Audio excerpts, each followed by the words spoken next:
তুমি তোমার শ্রমিকের কোনো কাজ হালকা করে দিলে কিয়ামতের ময়দানে আল্লাহ তোমার আমলনামা অতিমাত্রায় সওয়াব লিখে দিবে, সেটা তুমি দেখতে পাবে। সুবহানাল্লাহ বলেন।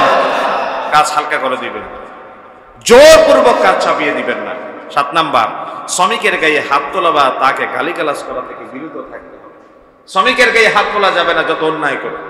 মা দরাবা রাসূলুল্লাহ সাল্লাল্লাহু আলাইহি ওয়াসাল্লাম শাইআন কাত্তুন বিয়াদিহি ওয়ালা ইমরাআ ওয়ালা খাদিমান। আমার নবী কোন সময় কারো গায়ে হাত তুলতেন না, কোনো মহিলাকে, কোনো খাদেমকে, কোনো কর্মচারীকে তিনি হাতে আঘাত করতেন, গালিগালাজ করতেন। আবার অনেকে লাইসেন্স নেয় এই কথা বলে যে ট্রাকের, বাসের, ফ্যাক্টরি, ইন্ডাস্ট্রি শ্রমিকদের গালিগালাজ না করলে বলে যারা কাজ করেন না, এই লাইসেন্স আপনাকে কেউ দেন, এটা করতে পারেন না, এটা আপনি করতে পারেন না। অনেক প্রস্তুতি ছিল, আজকে কথা বলার সময় নাই, সময় সংক্ষেপ। 8 নাম্বার, ভুল হলে ক্ষমা করে দিয়ে। শ্রমিকরা যদি ভুল করে ক্ষমা করে দিবে। রাসূল বলছেন, একজন সাহাবী জিজ্ঞাসা করছে, রাসূলুল্লাহ কয়বার ক্ষমা করব? একবার জবাব দিলেন না, দ্বিতীয়বার জিজ্ঞাসা করলেন কয়বার, তৃতীয়বার জিজ্ঞাসা করলেন, বলে যে কুল্লা ইয়াউমিন ৭০ মাররা, ৭০ বার ক্ষমা করো। কয়বার? ৭০ বার। ৭০ বার ক্ষমা করা পর্যন্ত চাকরি থাকবে মনে হয়? ফিটের চামড়াও থাকবে না, চাকরিও থাকবে না। 9 নাম্বার, আল্লাহর বিধান পালনের সুযোগ দিয়া। আপনি আপনার ফ্যাক্টরি, ইন্ডাস্ট্রির নিয়ম বলে দাড়ি রাখা যাবে না, এই কথা বলতে পারেন না। টাকটুর নিচে প্যান্ট পরে আসতে হবে, এই কথা বলা যাবে না। টাইট ফিট কাপড় পরে আসতে হবে, শরীয়ত যেটা এলাও করেন এটা বলতে পারেন না। বাবুল ইসলাম চট্টগ্রামের এ বন্দরনগরীর ঐতিহ্যবাহী হযরতে আলী শাহ রাহমাতুল্লাহি আলাইহি জামে মসজিদে সপ্তাহের সবচেয়ে বড় দিন, পবিত্রতম দিন, জুমার দিন সমবেত সম্মানিত মুসল্লিয়ানে কেরাম, দূর দূরান্ত থেকে আগত সম্মানিত মেহমান বৃন্দ, আসসালামু আলাইকুম ওয়া রাহমাতুল্লাহি ওয়া বারাকাতুহু। আল্লাহ তাআলার শুকর এবং সুজুদ আদায় করছি, যিনি বাছাইকৃত বান্দাদের কাতারে শামিল করে সুস্থতার নিয়ামতে ধন্য করে আল্লাহ তাআলার গোলামি করার জন্যে, আল্লাহর নির্দেশ বাস্তবায়নে হাইয়া আলাস সালাহ হাইয়া আলাল ফালাহ জবাব দিয়ে জুমার এই ইবাদতে শরীক শামিল থাকার, উপস্থিত হবার তিনি সুযোগ দিয়েছেন। আল্লাহর শেখানো ভাষায় হীনমন্যতা, দুর্বলতা জেড়ে ফেলে রবকে থ্যাঙ্কস জানিয়ে শুকর আদায় করে সকলেই পড়ি আলহামদুলিল্লাহ। গেল আমাদের কাছ থেকে 1 মে শ্রমিক দিবস। আমাদের কাছে অত্যন্ত ঘটা করে শ্রমিক ভাইয়েরা আন্দোলন পেশ করেছেন, দাবি পেশ করেছেন। সরকার তাদের ন্যায্য দাবি আদায়ের জন্য সচেষ্ট এবং সচেতন। ইসলামে শ্রমিকের কি মর্যাদা ও অধিকার, এই ব্যাপার নিয়ে মালিক এবং শ্রমিকদের কি সম্পর্ক হওয়া চাই, কি অধিকার থাকা চাই, অ্যাকর্ডিং টু কোরআন এন্ড সুন্নাহ আমাদের আলোচনা করা সময়ের অপরিহার্য দাবি। তারই ধারাবাহিকতায় আজকে শ্রমিক দিবসকে কেন্দ্র করে 1 মের দাবি হিসেবে আন্তর্জাতিক শ্রমিক দিবসের, শ্রম দিবসের এই যে শ্রমিকদের মর্যাদা অধিকারের বিষয়ে আজকে আপনাদের সামনে আলোচনা পেশ করতে চাই। রব্বে কারীম নির্ধারিত বিষয়ের উপরে কম সময়ে গুরুত্বপূর্ণ কোরআন এবং হাদিসের আলোকে কথা বলার তিনি তৌফিক দান করুক বলি আমিন। আমরা সমবেত সকলেই মানুষ। আমাদেরকে আল্লাহ তাআলা কোরআনুল কারীমের ভাষায় ইনসান বলে ডাক দিয়েছে। আমাদের নামে কোরআনুল কারীমের 114তম সূরা সূরাতুন নাস নাজিল করেছেন। একজন মানুষ সমাজবদ্ধভাবে বসবাস করতে গিয়ে স্বাভাবিকভাবে একজন আরেকজনের উপর নির্ভরশীল থাকে। যেহেতু আমরা সমাজবদ্ধভাবে বসবাস করি, আর সমাজ এক একজনের অবস্থান এক একভাবে, কেউ ধনী, কেউ গরিব,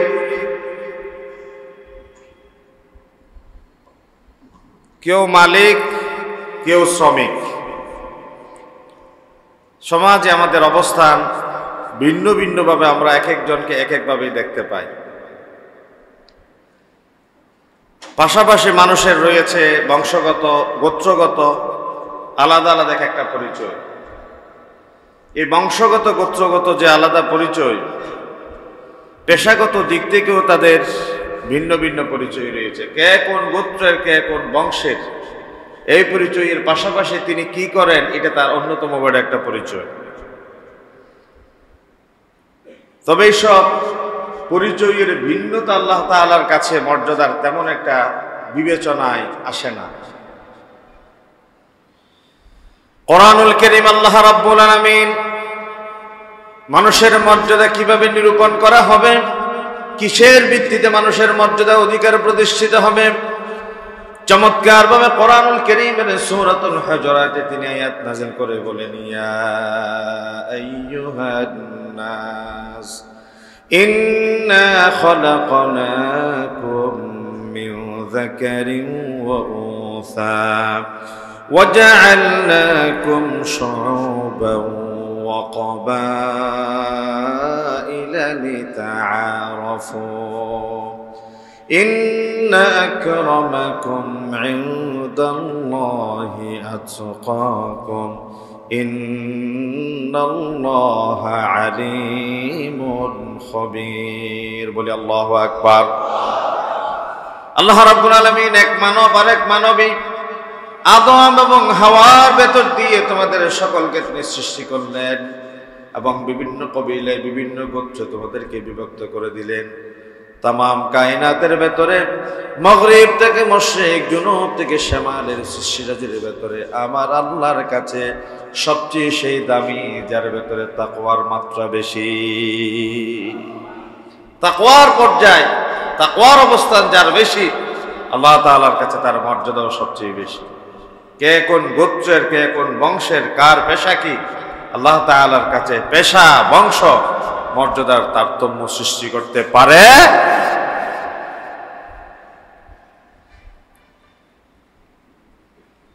যে কোনো পেশার মানুষ আল্লাহ তাআলার কাছে সম্মানিত।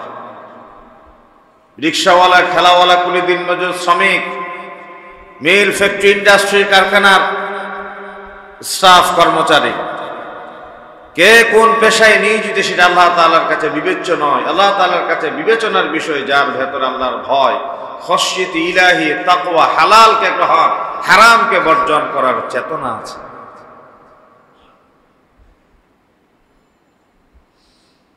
সমাজ জীবনে আমরা কোনো না কোনো ভাবে প্রত্যেক মানুষ প্রত্যেক পেশার লোকের কাছে দায়বদ্ধ হয়ে পড়ি, আমরা তাদের মুখাপেক্ষি হয়ে যাই। যেমন শ্রমিক, মজুর, দাস দাসী, শিক্ষক, চিকিৎসক, ব্যবসায়ী, জেলে, তাঁতি, দর্জি, সকল পেশার মানুষ নিয়ে সমাজ বিনির্মিত হয়।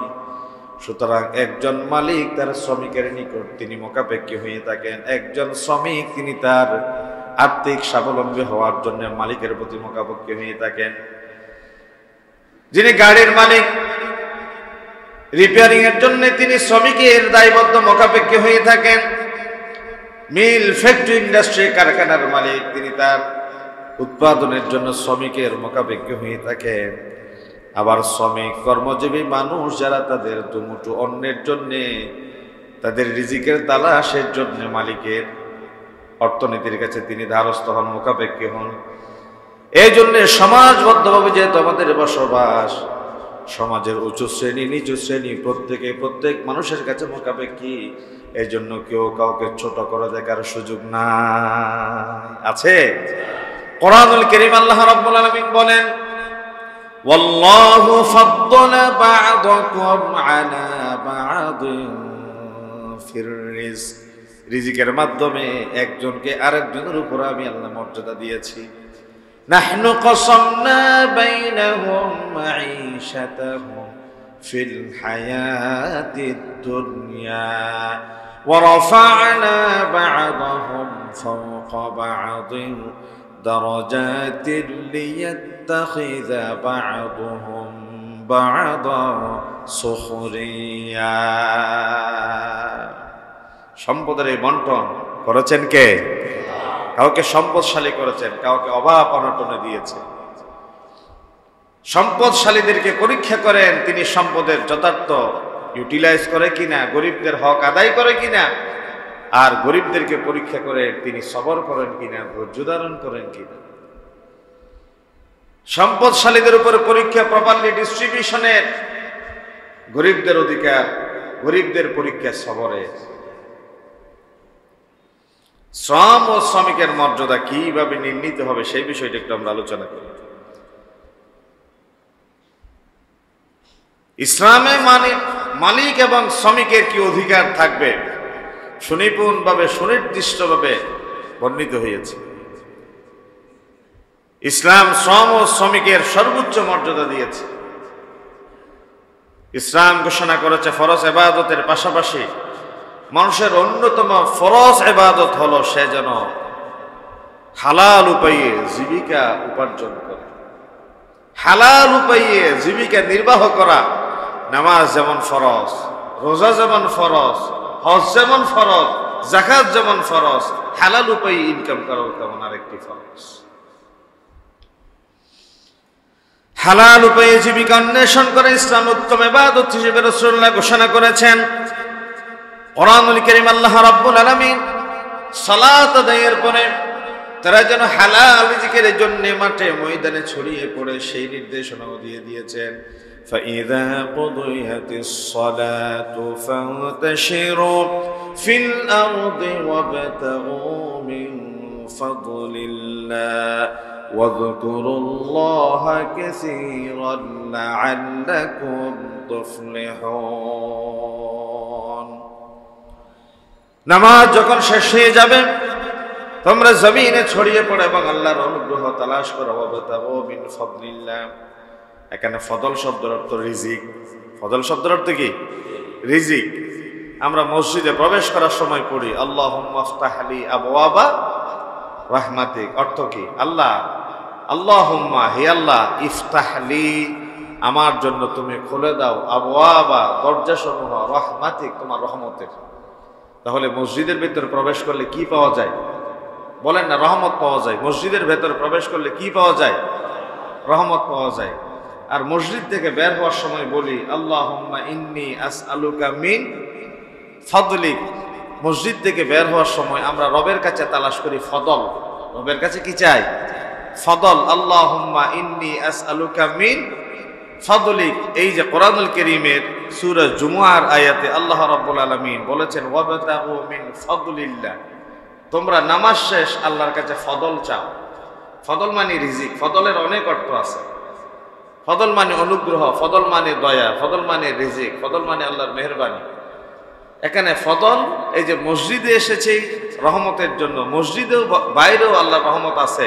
তবে মসজিদ থেকে রহমত পেয়ে বের হওয়ার সময় আমার আল্লাহ শিখিয়ে দিচ্ছে তুমি আমার কাছে ফদল চাও। ফদল কি? রিজিক। বলেন ফদল কি?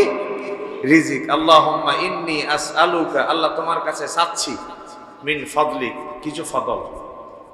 আর এখানে আল্লাহ তাআলা বললেন ওয়াবতাগু মিন ফাদলিল্লাহ, তোমরা আল্লাহর কাছে ফদল চাও, রিজিক চাও। তাহলে নামাজ আদায়ের পরে কি মসজিদের কোনায় বসে থাকবো নাকি রিজিকে মাঠে ছড়িয়ে পড়বো? মাঠে ছড়িয়ে পড়ব। প্রয়োজনীয় ইবাদত, ফরজ, ওয়াজিব, সুন্নত, নফল, মুস্তাহাব, এরপরে হালাল রিজিক, সেটাও ফরজ। এ কথা মনে করার সুযোগ নাই মসজিদের ভেতরে বসে থেকে যা করা হয় তা ইবাদত, মসজিদের বাইরে গেলে ইবাদতের বাইরে, এই কথা মনে করার সুযোগ আছে? হালাল রিজিক সেটাও ইবাদতের অংশ। কোথায় পেলাম? নবী করিম সাল্লাল্লাহু আলাইহি ওয়াসাল্লাম বলেন তলবু কাসবিল হালালি ফরিয়দাতুন বা'দাল ফরিয়দা। আল্লাহ তাআলার নির্ধারিত ফরজ ইবাদতের পরে হালাল উপার্জন করা সেটি আরেকটি ফরজ। এই জন্য কোন মানুষ যেন নামাজ ইবাদতের পরে আল্লাহর ঘরে মসজিদে অপেক্ষা না করে বসে না থেকে সে যেন রিজিকের সন্ধানে মাঠে ময়দানে ছড়িয়ে পড়ে। নিজের হাতে কামাই করা হলো এবার উপার্জনের ভিতরে সবচেয়ে গুরুত্বপূর্ণ উপার্জন, সর্বোত্তম উপার্জন। বিশ্ব নবী সাল্লাল্লাহু আলাইহি ওয়াসাল্লাম বলেন মা আকালা আহাদুন তুআমান কত্তুন খায়রাম মিন আন ইয়াকুলা মিন আমালি ইয়াদিহি। বলে যে কারোর জন্য নিজের হাতের উপার্জন অপেক্ষা উত্তম কোন আহার্য বা খাদ্য থাকতে পারে না। মানুষ নিজ হাতে যা উপার্জন করে, নিজে যা হালাল রোজগার করে, এর চেয়ে তার জন্য হালাল কোনো খাদ্য পৃথিবীতে থাকতে পারে? এটা হচ্ছে তার জন্য শ্রেষ্ঠতম উপার্জন, শ্রেষ্ঠতম রিজিক, যা নিজের হাতে উপার্জন করে। রাসূলুল্লাহর অন্যতম সাহাবী আহলে সুফফার ভেতরে যিনি ছিলেন সাইয়্যিদুনা আবু হুরায়রা রাদিয়াল্লাহু তাআলা আনহু বলছেন শ্রমিক অবস্থায় জীবন কাটিয়ে দিতে পারলে নিজের জন্য বড় সৌভাগ্য মনে করতাম। ওয়াল্লাযী নাফসু আবি হুরায়রা বিয়াদিহি, বলে যে আল্লাহর কসম, যার হাতে আবু হুরায়রার প্রাণ, তিনি শপথ করে বলছেন, ওই আল্লাহর কসম করে বলছি যার হাতে আমি আবু হুরায়রার প্রাণ, লাউলা আল জিহাদু ফি সাবিলিল্লাহ ওয়াল হাজ্জু বির রুমি, যদি বিশ্বনবীর নির্দেশ ক্রমে জিহাদের শরীক হওয়া না লাগতো, যদি জিহাদের শরীক হওয়া না লাগতো, হজে যাওয়া প্রয়োজন না হতো, আমার মায়ের সেবা শুশ্রূষার দরকার না হতো, লা আহবাবতু আন আমুতা ওয়া আনা মামলুক, আমি আমার জীবনটারে শ্রমিক হিসেবে কাটিয়ে দিয়াকে নিজের জন্য অধিকতর পছন্দ করতাম। যেন তেন সাহাবী নয়, সাইয়েদনা আবু হুরায়রা 5374টি হাদিস বর্ণনা করেছেন। আহলে সুফার অন্যতম সদস্য ছিলেন, আমার নবীর মুখনিসৃত বাণীগুলো লেখার জন্য, আত্মস্থ করবার জন্য আমার নবীর চেহারার দিকে দেখে থাকতেন। তিনি বলছেন, যদি আমার জিহাদে যাওয়া প্রয়োজন না হতো, যদি হজ আমার উপর আবশ্যক না হতো, যদি আমার মায়ের সেবা করা আমার প্রয়োজন না হতো, তাহলে ইন্নী লা আহবাবতু আন আমুতা ওয়া আনা মামলুক, আমি শ্রমিক হিসেবে জীবনটা কাটিয়ে দিয়ে নিজের জন্য আবশ্যক করে নিতাম। সুবহানাল্লাহ বলেন। মুসলিম শরীফের হাদিস। সৎভাবে হালাল ভাবে উপার্জন করা আল্লাহ তাআলার কাছে অধিকতর পছন্দনীয় একটি আমল। হালাল ভাবে ইনকাম করাকে আল্লাহ তাআলা খুব বেশি ভালোবাসেন, পছন্দ করেন। এক্ষেত্রে অনেক ফজিলতের কথা কোরআন এবং হাদিসে এসেছে। সত্যবাদী ব্যবসায়ী ফজিলতের বর্ণনা করতে গিয়ে, যারা সৎভাবে ব্যবসা করেন, সত্যবাদী ব্যবসায়ী, তাদের মর্যাদার কথা বলতে গিয়ে, ফজিলতের কথা বলতে গিয়ে আমার নবী বলেন, আত-তাজিরুস সাদুকুল আমিনু মা'আন নাবিয়্যিনা ওয়াস-সিদ্দীকিনা ওয়াশ-শুহাদা, সত্যবাদী ও বিশ্বস্ত ব্যবসায়ীরা কিয়ামতের ময়দানে নবীগণ, সিদ্দিকগণ এবং শহীদদের সাথে থাকবে। ব্যবসায়ীদের সংখ্যা বোধহয় কম এখানে। সুবহানাল্লাহর আওয়াজটা এত ছোট হয়ে গেল, বলেন না সুবহানাল্লাহ? নাকি ব্যবসায়ীদের ভেতরে অসতের পরিমাণ বেশি? কোনোটা তো বুঝতে পারছি। ব্যবসায়ীর পরিমাণ কম নাকি অসতের পরিমাণ বেশি? না, আপনারা দুটোটাই না। এখানে ব্যবসায়ীর পরিমাণ বেশি ধরে নিলাম, এটা একটি ব্যবসায়িক জন। আপনারা একটু অবচেতন মনে বলেন নাই? আপনারা কি জিমাচ্ছেন? কথা বলেন এটার উপর। আপনারা কি জিমাচ্ছেন? আমার আলোচনা কি আপনাদের কানে পৌঁছাচ্ছে ঠিক মতে? আত-তাজিরুস সাদুকুল আমিন, সৎ ব্যবসায়ীদের অবস্থান হবে মা'আন নাবিয়্যিন, নবীদের সাথে, সিদ্দিকিন, সিদ্দিকিনদের সাথে, শুহাদা, বিনয়ী হিসেবে যাদের আল্লাহর জান্নাত, ওই সমস্ত শহীদদের সাথে। এবার সুবহানাল্লাহ বলবেন না? ব্যবসা করবেন, 90% রিজিক ব্যবসাতে। ছোটখাটো হলেও ব্যবসা করবেন। ইমামরা ব্যবসা করতেন, নবীরা ব্যবসা করতেন, নিজে ইনকাম করতেন। ইমামে আজম আবু হানিফা দেশখ্যাত ব্যবসায়ী ছিলেন। সাইয়েদনা আবু বকর সিদ্দিক রাদিয়াল্লাহু তাআলা আরবের 40,000 দিরহামের ব্যবসায়ী ছিলেন, এবং 10 জন জান্নাতের সুসংবাদপ্রাপ্ত সাহাবীদের 9 জন ছিলেন পৃথিবী বিখ্যাত ব্যবসায়ী। কেবল একজন গরিব মানুষ ছিলেন, তিনি সাইয়েদনা হযরত আলী রাদিয়াল্লাহু তাআলা।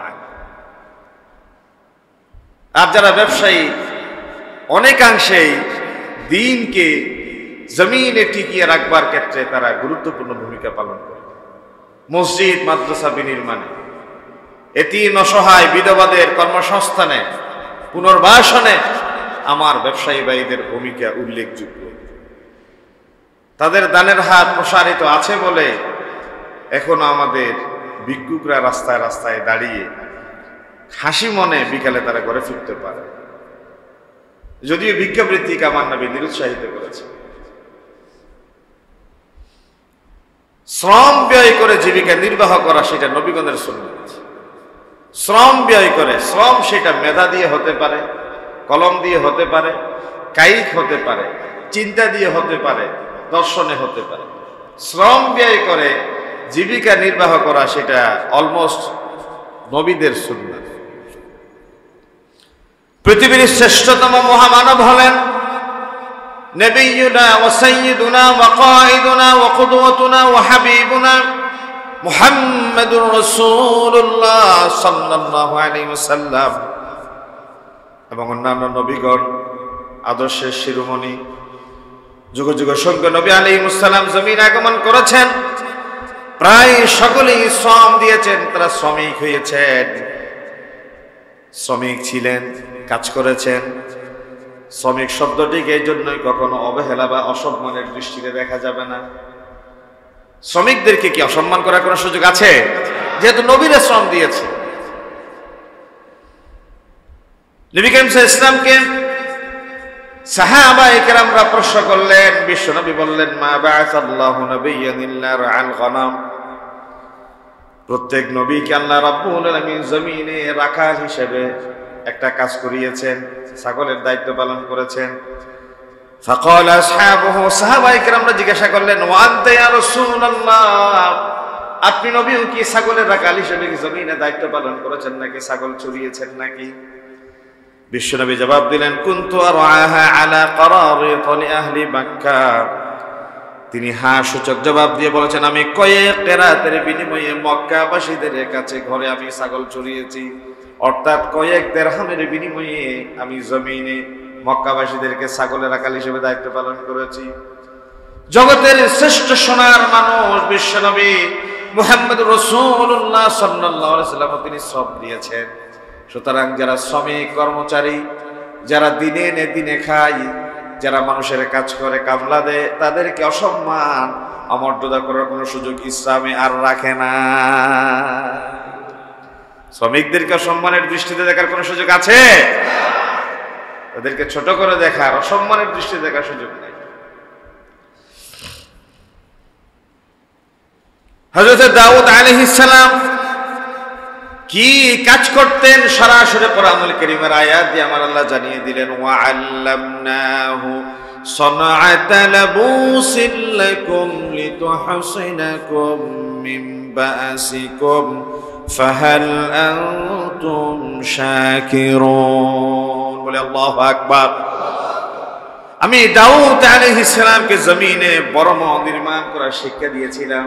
তিনি বর্ম তৈরি করতেন। দাউদ আলাইহিস সালাম একজন অন্যতম পয়গম্বর, আল্লাহ রাব্বুল আলামিনের পক্ষ থেকে তিনি নবুয়তের দায়িত্ব নিয়ে এসেছেন। আল্লাহ রাব্বুল আলামিন বলেন, দাউদকে এই জমিন আমি বর্মের প্রশিক্ষণ দিয়ে জমিনে পাঠালাম। হাদিসে এসেছে নবী করিম সাল্লাল্লাহু আলাইহি ওয়াসাল্লাম বলেন, ওয়া ইন্না নাবিয়াল্লাহি দাউদ আলাইহিস সালাতু ওয়াস সালাম কানা ইয়াকুলু মিন আমালি ইয়াদাইহি। আল্লাহ রাব্বুল আলামিন দাউদ আলাইহিস সালামকে নিজ হাতে খামায় খাওয়ার জন্য তিনি নির্দেশ দিয়েছেন, ও দাউদ, জমিনে তুমি যাবে আর বর্মের এই নির্মাণ তুমি কাজ করবা, আর নিজের হাতের উপার্জন দিয়ে তুমি তোমার জীবিকা নির্বাহ করবা। দাউদ আলাইহিস সালামকে আল্লাহ নির্দেশ দিয়েছেন এই কাজ তুমি করো। শুধু তাই নয়, হযরত জাকারিয়া আলাইহিস সালাম যাকে করাত দিয়ে দ্বিখণ্ডিত করে দেয়া হয়েছে, হযরত জাকারিয়া আলাইহিস সালামের ব্যাপারে বিশ্বনবী মুহাম্মদুর রাসূলুল্লাহ সাল্লাল্লাহু আলাইহি ওয়াসাল্লাম বলেছেন, কানা জাকারিয়া নাজ্জারা। হযরত জাকারিয়া আলাইহিস সালাম ছিলেন জমিনে একজন কাঠুরে, কাঠমিস্ত্রি ছিলেন। কাঠ দিয়ে তিনি নানা শৈল্পিক কাজকর্ম সম্পাদন করতেন। এটাও মুসলিম শরীফের হাদিস। এছাড়া অন্যান্য নবীগণ বিভিন্ন পেশায় নিজেদেরকে নিয়োজিত রাখতেন। এই জন্য শ্রম দিয়ে বিনিময় গ্রহণ করা, শ্রমিক হিসেবে কাজ করা অসম্মানের নয়। এটা হচ্ছে পূর্ববর্তী আম্বিয়া আলাইহিমুস সালামের রেখে যাওয়া একটা সুন্নাহ। এটা সুন্নাহ, অসম্মানের নয়, অমর্যাদার নয়। ভিক্ষাবৃত্তি বন্ধে আমার নবী সাল্লাল্লাহু আলাইহি ওয়াসাল্লাম ভূমিকা পালন করেছে।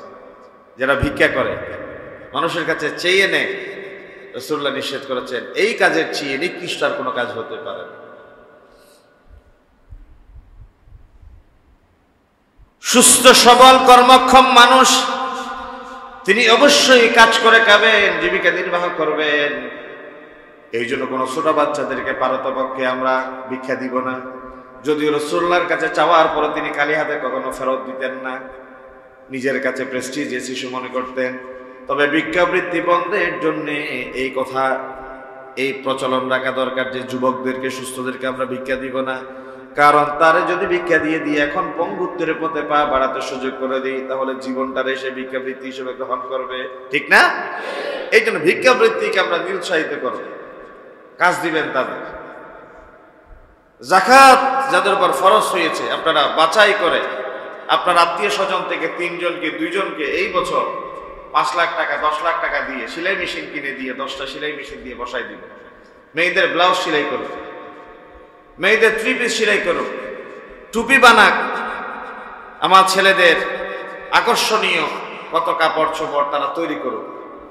আপনি কর্মসংস্থানের ব্যবস্থা করে দিয়ে একটু সুপারভিশন করেন, দেখাশোনা করেন, ছোট ছোট কুটির শিল্প তৈরি করেন।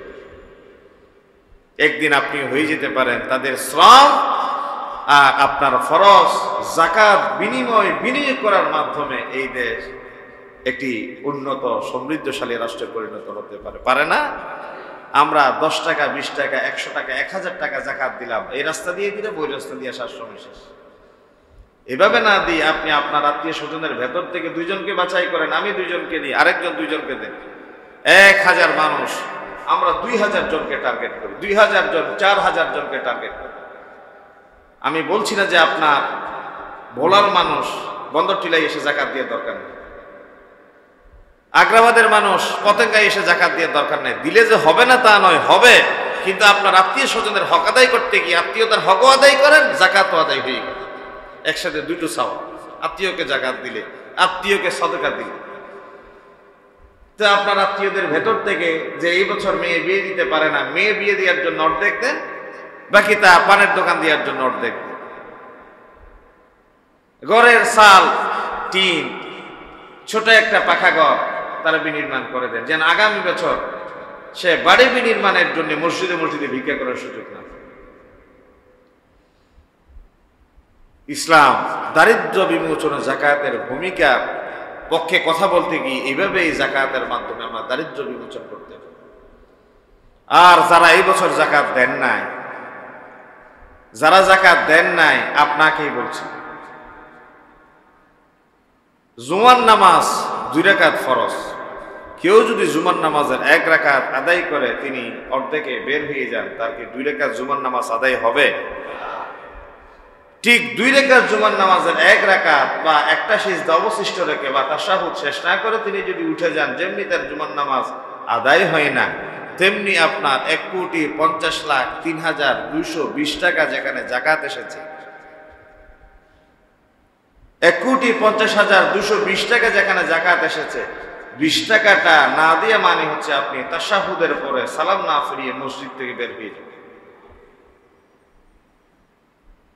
একটা ফরজের সিয়ামের সেই সবে সাদিক থেকে সূর্যাস্ত পর্যন্ত সময় অপেক্ষা করা ফরজ। আপনি যদি বলেন বুধয় সূর্য ডুবে গেছে, অস্তমিত হয়ে গেছে 5টা 10 আজকে ইফতারি, আপনি 5টা 8 যদি ইফতার করে নেন, 2 মিনিট সময় কি বা আসে যায়, কাছাকাছি সময় তো আপনার রোজা আছে না গেছে? 2 মিনিট শুধু 2 মিনিট বাকি থাকতে যেমন ইফতার করার সুযোগ নাই, 1,50,03,002 টাকা যে যাকাত এসেছে, 2 টাকা যদি যাকাত আপনি অনাদায়ে রেখেছেন, আল্লাহর কসম আপনার উপরে ফরজকৃত যাকাতের বিধান যথার্থ আদায় হয় না।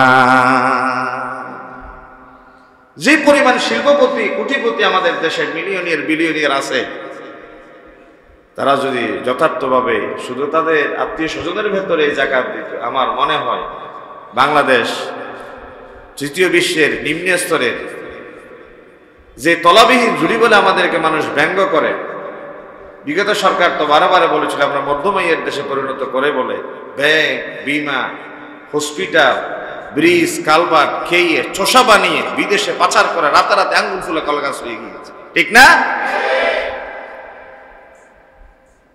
মধ্যময়ের দেশ নয়, বিশ্বের প্রথম শ্রেণীর যে রাষ্ট্রগুলো আছে তাদের সাথে পাল্লা দিয়ে চলা এটা কেবল সময়ের ব্যাপার ছিল। যদি আমরা প্রত্যেকে মাথা পেছু যে পরিমাণ যাকাতের টাকাগুলো যদি অসহায় দরিদ্র মানুষের মাঝে বন্টন করে দিতে পারতাম, দিনে দিনে আমাদের মাথা পিছু আয় বেড়ে যেত, আর্থিকভাবে স্বাবলম্বী হতে পারতাম। আল্লাহকে সাক্ষী রেখে বুকে হাত দিয়ে বলেন তো, আপনার দোকানের থাকের মাল নামিয়েছেন, আপনার গাড়ি ঘোড়ায় মিল ফ্যাক্টরি ইন্ডাস্ট্রিতে যে পরিমাণ কাঁচামাল আছে, কাঁচামালের হিসেব করে আপনি ব্যাংক, বিমা, হজ্জের জন্য রাখা টাকা, ডিপিএস এর জন্য রাখা টাকা, আপনি সব কিছু হিসেব নিকেশ করে যথার্থভাবে যাকাত দিয়েছেন, আমার মনে হয় না 5% মানুষ এখানে খুঁজে পাওয়া যাবে। 1 লাখ টাকা নাই এমন কোন মানুষ আমাদের সমাজে নেই। আর 1 লাখ টাকা যার আছে তার যাকাত আছে, আছে না? তো আমাদের সবার উপর তো যাকাত ফরজ, কিন্তু আমি বলছি আমি যাকাত দিয়েছি আলহামদুলিল্লাহ, আমি মোল্লা বলছি আমি যাকাত দিয়েছি। কিন্তু যার যার জায়গা থেকে, আমার যাকাতের টাকা আপনাকে দিচ্ছি না, আপনার টাকা আমাকে দিতে বলছি না, আপনার টাকা আপনার আত্মীয় স্বজন বাছাই করে গরিবদেরকে দিয়ে তারা স্বাবলম্বী করে,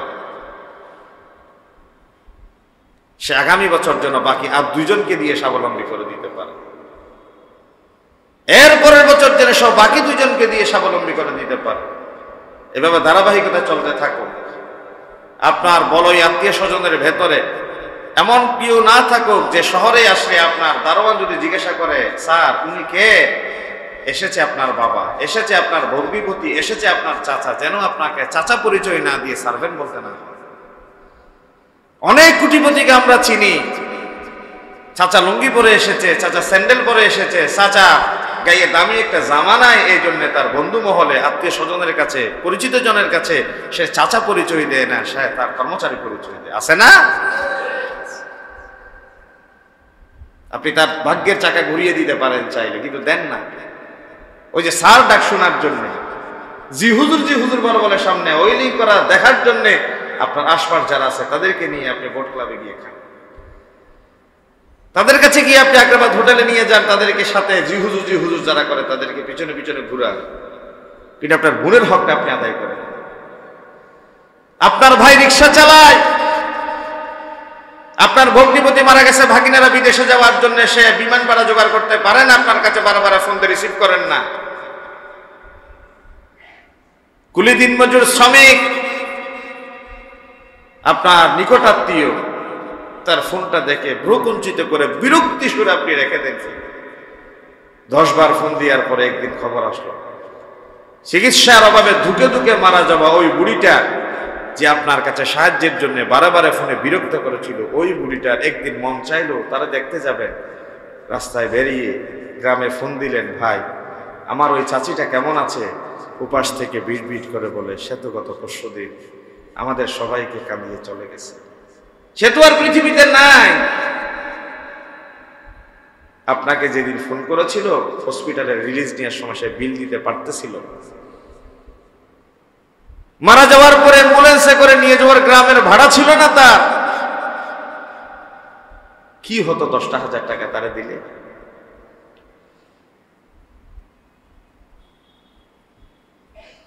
হাত নাই, পা নাই, খোঁড়া ল্যাং অন্ত মানুষ আপনার গাড়ির গ্লাসের পাশে এসে টুকটুক করে 5টা টাকা ভিক্ষা চাইলো, কত অনুরোধ করলো, অনুনয় বিনয় করলো, তারে 5টা টাকা দিলেন না। ঠিক কি ব্যক্তি মাজারের পাশ দিয়ে গাড়ি চালিয়ে যাওয়ার সময় দান বাক্সের ভেতরে 500 টাকার একটা কচকচে নোট ঢুকিয়ে দিলেন।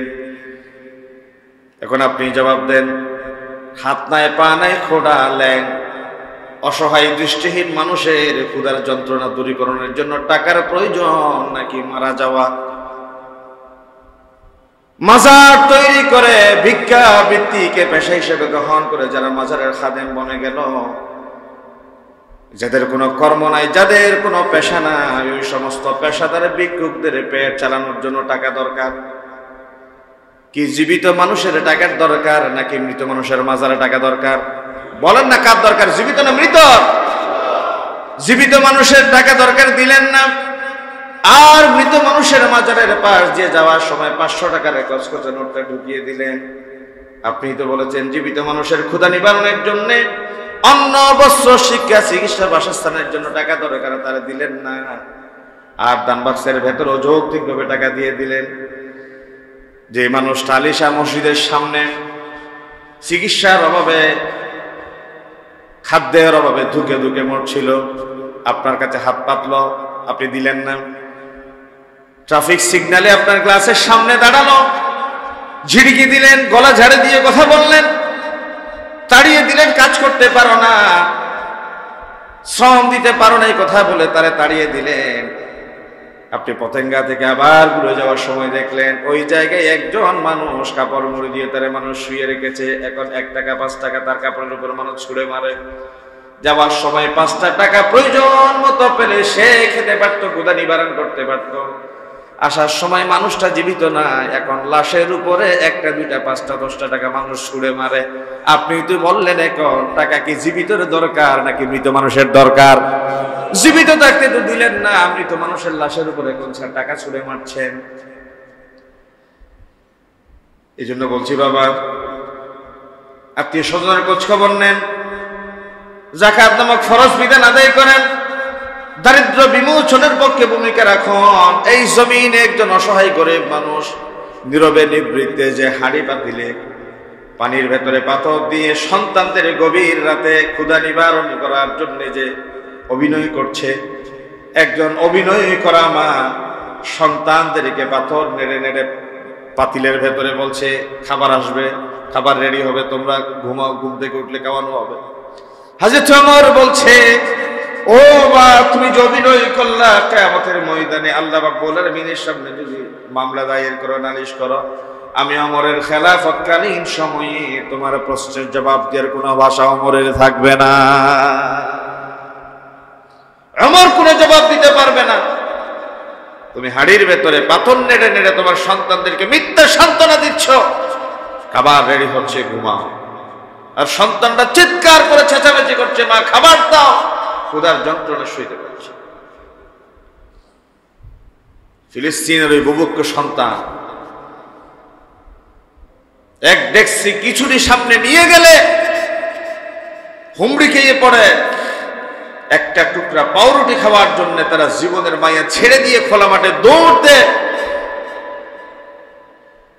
পায়ে স্যান্ডেল নাই, গায়ে জামা নাই, পেটে খাবার নাই, এই বুভুক্ষ জনগোষ্ঠীকে ফেলে রেখে 10 আইটেম ছাড়া আপনার চুপ ভরে না, আপনার মন ভরে না, আপনি অনুষ্ঠান শেষ করতে পারেন না। একজন করেছেন 500 জনের, নষ্ট করে 3000 জনের খাবার। এরকম হয় না? খাবার নষ্ট করবেন না, অপচয় করবেন না, অসহায় মানুষের খবর নেয়, শ্রমিকের অধিকার আদায় করে।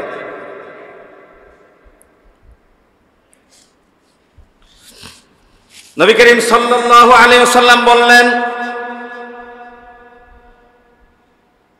ভিক্ষা বৃত্তিবাদ দিয়ে শ্রম ব্যয় করে উপার্জন করতে আমার নবী উৎসাহ উদ্দীপনা দিয়েছেন।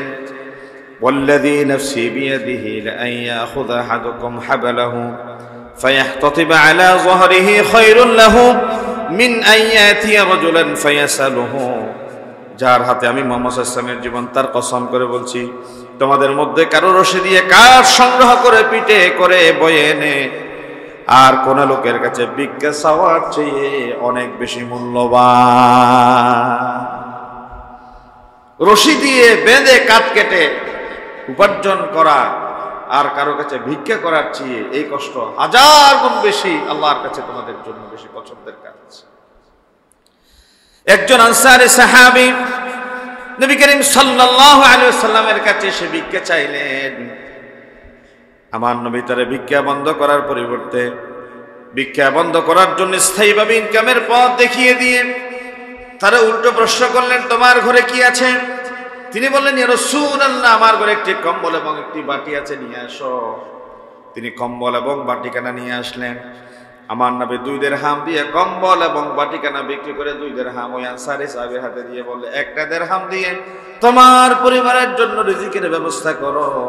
আর একটা কম্বল দিয়ে তিনি কুঠার কেনার জন্য তারা নির্দেশ দিলেন। তিনি একটা কুঠার নিয়ে আসলেন।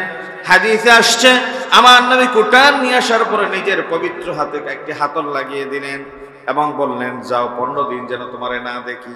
আওয়াজ দিয়ে বলবেন, কয়দিন? 15 দিন যেন তোমারে না দেখি, যাও কাঠ নিয়ে আসো, কাঠ কাটো।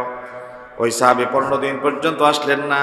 15 দিন পরে 10 দিরহাম নিয়ে আমার নবীর কাছে এসে উপস্থিত হয়ে গেলেন এবং বিশ্বনবী সাল্লাল্লাহু আলাইহি ওয়াসাল্লামের হাতে 10 দিরহাম দেওয়ার পরে তিনি বললেন, হাদা খায়রুল লাকা মিন তাজিআল মাসআলাতু তুকতাতা ফি ওয়াজহিকা ইয়াউমাল কিয়ামাহ।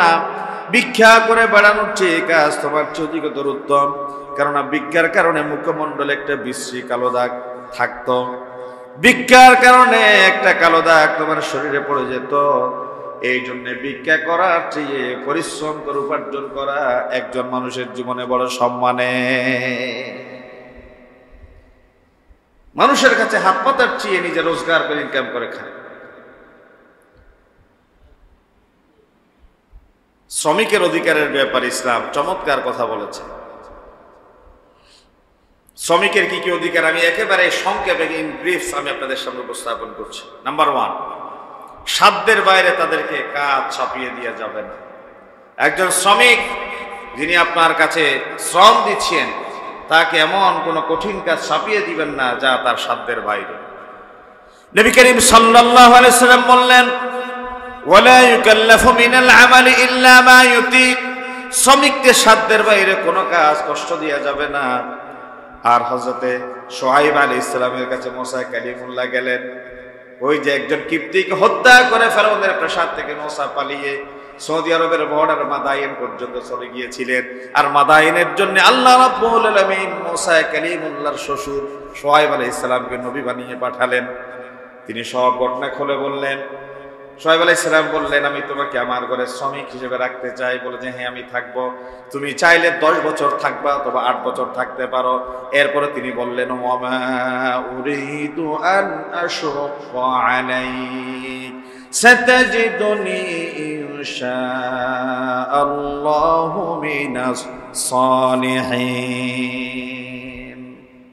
হে মুসা, তুমি আমার ঘরে শ্রম দিবা, আমি তোমাকে কষ্ট দিতে চাই না। আল্লাহ চাহে তো তুমি আমাকে সদাচারী হিসেবে পাবে। এটা শুআয়ব আলাইহিস সালাম মুসা আলাইহিস সালামকে বলেছে। তখন তো তিনি নবী ছিলেন না। কোরআনুল কারীম আল্লাহ রাব্বুল আলামিন বলেন, লা ইউকাল্লিফুল্লাহু নাফসান ইল্লা উসআহা। আমার আল্লাহ যিনি স্রষ্টা, সাধ্যের বাইরে কারো উপরে তিনি কষ্ট চাপিয়ে দেন না। এই জন্য একজন মালিক আপনার হাতে ছড়ি আছে, ক্ষমতা আছে বলে শ্রমিক যিনি আপনার কাছে কাজ করেন তারে অতিরিক্ত বোঝা চাপিয়ে দিয়ে মানসিকভাবে তারা অতিষ্ঠ করে তুলতে পারেন না। নির্দেশ কার? বলেন না নির্দেশ কার? আল্লাহর কথা, রসুলের বাণী আছে, কষ্ট দিয়ে যাবে। 2 নাম্বার, যথাযোগ্য পারিশ্রমিক নির্ধারণ করতে হবে। আপনি যারা শ্রমিক হিসেবে রাখবেন তার পারিশ্রমিক যথার্থভাবে দিতে হবে। কৃত্রিম সংকট তৈরি করে তারে পারিশ্রমিক দেয়া থেকে দূরে রাখতে পারেন না। কোরআনুল কারীম আল্লাহ রাব্বুল আলামিন বলেন, ওয়ালা তাবাখাসুন নাস আশিয়াআহুম ওয়ালা তা'আসাউ ফিল আরদি মুফসিদিন। তোমরা তোমাদের শ্রমিকের প্রাপ্য কম দিও না, পৃথিবীতে এবং বিপর্যয় সৃষ্টি করো না। মালিক যদি কম দেয়, শ্রমিক যদি বেশি পেতে চায়, তাহলে মালিক এবং শ্রমিকের ভেতরে অসন্তোষ তৈরি, শ্রমিকরা আন্দোলন করবে, বিপর্যয় সৃষ্টি হবে।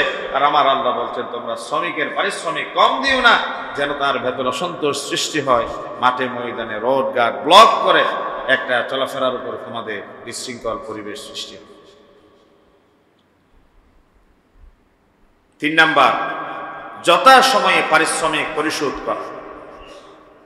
আতু আল আজির আজরা, নবী করিম সাল্লাল্লাহু আলাইহি ওয়াসাল্লাম বলেছেন, গায়ের ঘাম শুকানোর আগে ক্বাবলা আন ইয়াজিফা আরাকু।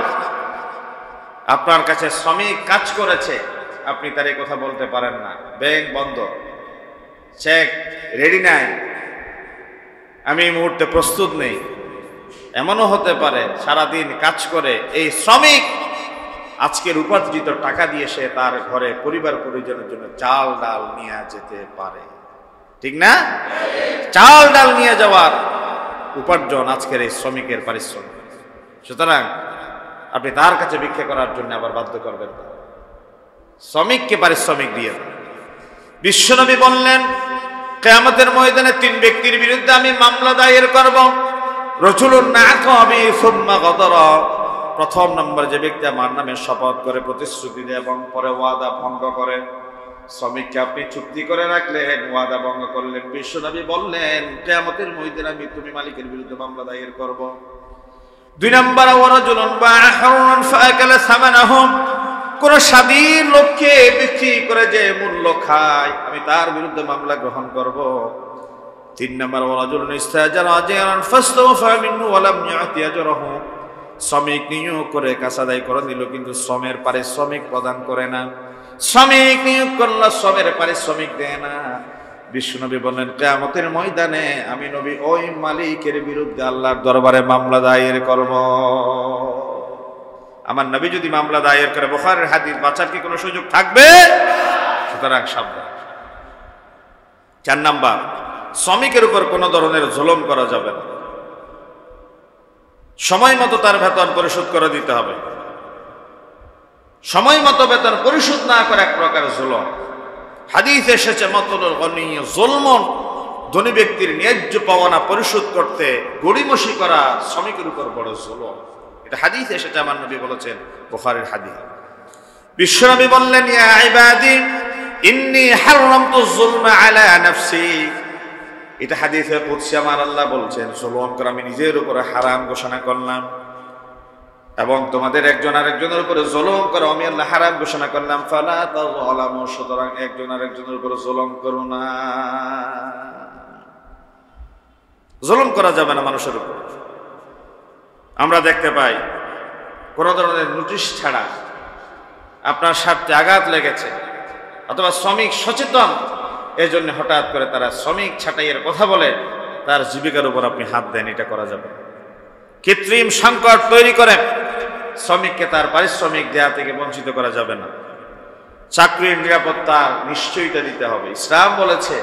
কারণ একজন মানুষ যদি অনিশ্চয়তার ভিতরে জীবন কাটান, তাহলে সে সন্তুষ্টি চিত্তে আপনার ইন্ডাস্ট্রি, ফ্যাক্টরি, দোকানে, কারখানায় সে শ্রম দিবে না, কারণ যে কোনো মুহূর্তে সে ছাঁটাই হতে পারে।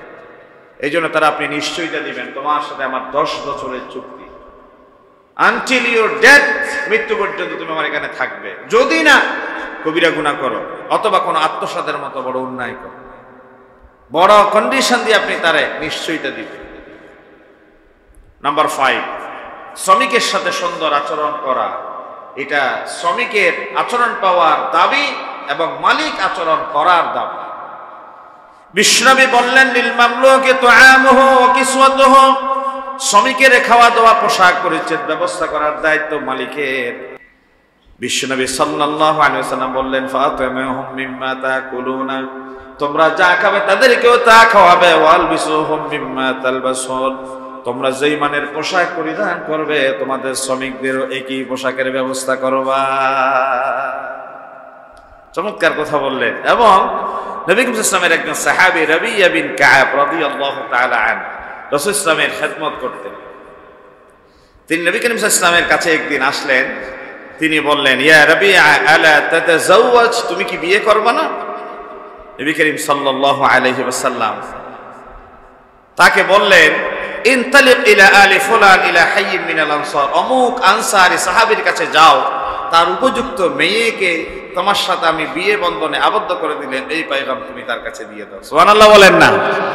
আপনার মিল ফ্যাক্টরি ইন্ডাস্ট্রিতে কাজ করে আপনি বিয়ে করেছে কিনা, খাই কি, কোথায় থাকে, তার মা বাবা কি করে, ভাই বোন আছে কিনা, সচ্ছল কি অসচ্ছল, সুস্থ কি অসুস্থ, আপনি খবর রাখেন না, আপনি একজন আদর্শ মালিক হতে পারেন। 6 নাম্বার, শ্রমিককে ছুটির ব্যবস্থা করা। নবী করিম সাল্লাল্লাহু আলাইহি ওয়াসাল্লাম বললেন ইন্না লিনাফসিকা আলাইকা হাক্কান, আপনার নিজের একটা হক আছে। ওয়ালি রাব্বিকা আলাইকা হাক্কান, তোমার রবের একটা হক আছে। ওয়ালি যায়ফিকা আলাইকা হাক্কান, মেহমানের একটা হক আছে। ওয়া ইন্না লিআহলিকা আলাইকা হাক্কান, তোমার পরিবারের হক আছে। ফাআতি কুল্লি যী হাক্কিন হাক্কা, সুতরাং যার হক তার কাছে দিয়ে দাও, বলেছেন মুহাম্মদ রাসূলুল্লাহ সাল্লাল্লাহু আলাইহি ওয়াসাল্লাম। তুমি তোমার শ্রমিকের কোনো কাজ হালকা করে দিলে কিয়ামতের ময়দানে আল্লাহ তোমার আমলনামা অতিমাত্রায় সওয়াব লিখে দিবে, সেটা তুমি দেখতে পাবে। সুবহানাল্লাহ বলেন। কাজ হালকা করে দিবেন, জোরপূর্বক কাজ চাপিয়ে দিবেন না। 7 নাম্বার, শ্রমিকের গায়ে হাত তোলা বা তাকে গালিগালাজ করা থেকে বিরত থাকতে হবে। শ্রমিকের গায়ে হাত তোলা যাবে না যত অন্যায় করে। মা দরাবা রাসূলুল্লাহ সাল্লাল্লাহু আলাইহি ওয়াসাল্লাম শাইআন কাত্তুন বিয়াদিহি ওয়ালা ইমরাআ ওয়ালা খাদিমান, আমার নবী কোন সময় কারো গায়ে হাত তুলতেন না, কোন মহিলাকে, কোন খাদেমকে, কোন কর্মচারীকে তিনি হাতে আঘাত করতেন, গালিগালাজ করতেন। আবার অনেকে লাইসেন্স নেয় এই কথা বলে যে ট্রাকের, বাসের, ফ্যাক্টরি, ইন্ডাস্ট্রির শ্রমিকদের গালিগালাজ না করলে বলে যে এরা কাজ করে না, এই লাইসেন্স আপনাকে কেউ দেন, এটা করতে পারেন না, এটা আপনি করতে পারেন না। অনেক প্রস্তুতি ছিল, আজকে কথা বলার সময় নাই, সময় সংক্ষেপ। 8 নাম্বার, ভুল হলে ক্ষমা করে দিয়ে, শ্রমিকরা যদি ভুল করে ক্ষমা করে দিবে। রাসূল সাল্লাল্লাহু আলাইহি ওয়াসাল্লাম বলছেন, একজন সাহাবী জিজ্ঞাসা করছে, রাসূলুল্লাহ কয়বার ক্ষমা করব? একবার জবাব দিলেন না, দ্বিতীয়বার জিজ্ঞাসা করলেন কয়বার, তৃতীয়বার জিজ্ঞাসা করলেন, বলে যে কুল্লা ইয়াউমিন ৭০ মাররা, ৭০ বার ক্ষমা করো। কয়বার? ৭০ বার। ৭০ বার ক্ষমা করা পর্যন্ত চাকরি থাকবে মনে হয়? ফিটে চামড়াও থাকবে না, চাকরিও থাকবে না। 9 নাম্বার, আল্লাহর বিধান পালনের সুযোগ দিয়া। আপনি আপনার ফ্যাক্টরি ইন্ডাস্ট্রির নিয়ম বলে দাড়ি রাখা যাবে না এই কথা বলতে পারেন না, টাকটুর নিচে প্যান্ট পরে আসতে হবে এই কথা বলা যাবে না, টাইট ফিট কাপড় পরে আসতে হবে, শরীয়ত যেটা এলাও করেন এটা বলতে পারেন না। সময় মতো নামাজের বিরতি দিতে হবে, খাওয়া দাওয়ার সুযোগ দিতে হবে, আল্লাহর বিধান পালনের সুযোগ। 10 নাম্বার, শ্রমিক অসুস্থ হলে বা মারা গেলে তার পরিবারের খোঁজখবর নেই, অর্থাৎ প্রভিডেন্ট ফান্ডের ব্যবস্থা করে দিতে। সে একমাত্র উপার্জনক্ষম ব্যক্তি মারা গেল, তার পরিবার সে জীবিত থাকতে মাসের ইনকাম দিয়ে চলেছে, এরপরে কি খাবে এটা আপনার দায়িত্ব। তার 40 বছরের ককবগে যুবকের যৌবন আপনার কাছে সে দিয়ে দিয়েছে, এখন আপনার দায়িত্ব তার ছোট ছোট ইতিম শিশুদের খোঁজখবর রাখা, তার পরিবারের ভরণ পোষণের ব্যবস্থা করা। আজ আর কথা বলতে পারলাম না, অনেক দেরি হয়ে গিয়েছে, তারপরেও এই বিষয়গুলা সমাজের রিলেভেন্ট বিষয় বলা দরকার না? এই জন্য সময় একটু গেলেও আমি আপনাদের বিষয়ের হক আদায় করতে গিয়ে বললাম, ক্ষমা সুন্দর দৃষ্টিতে দেখবেন। IUB media